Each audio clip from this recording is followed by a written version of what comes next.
কড়াইয়ে সর্ষের তেল দিয়ে দেব।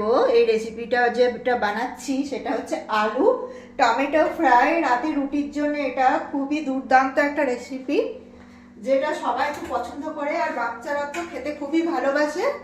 আমার ছেলে তো এটা খেতে খুব ভালোবাসে, সেই জন্য ওর জন্য বেশি করে বানাই এই সবজিটা। এইবারে আলুটা দিয়ে দেবো প্রথমে তেলে।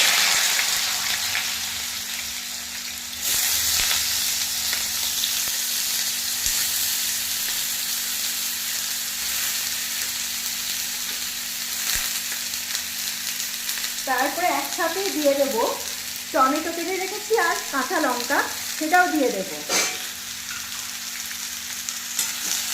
ভালো করে মিক্স করে নেব। এবারে লবণ দিয়ে দেবো পরিমাণ মতো, আর একটু হলুদ গুঁড়ো দিয়ে দেবো।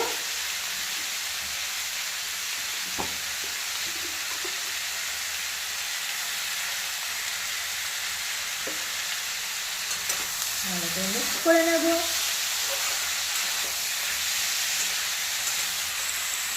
একটু চিলি ফ্লেক্স দিয়ে দেবো।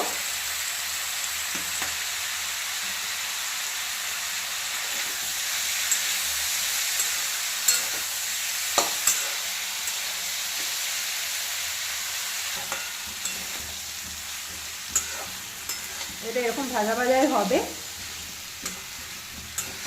এটার স্বাদ হবে বেশ চটপটা, যেহেতু টমেটো দিয়েছি একটু টকটক হবে, একটু ঝাল ঝাল হবে, খেতেও সত্যি খুবই ভালো লাগবে।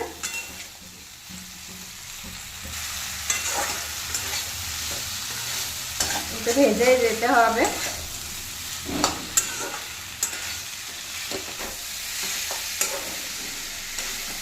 টমেটো ভাজা তৈরি।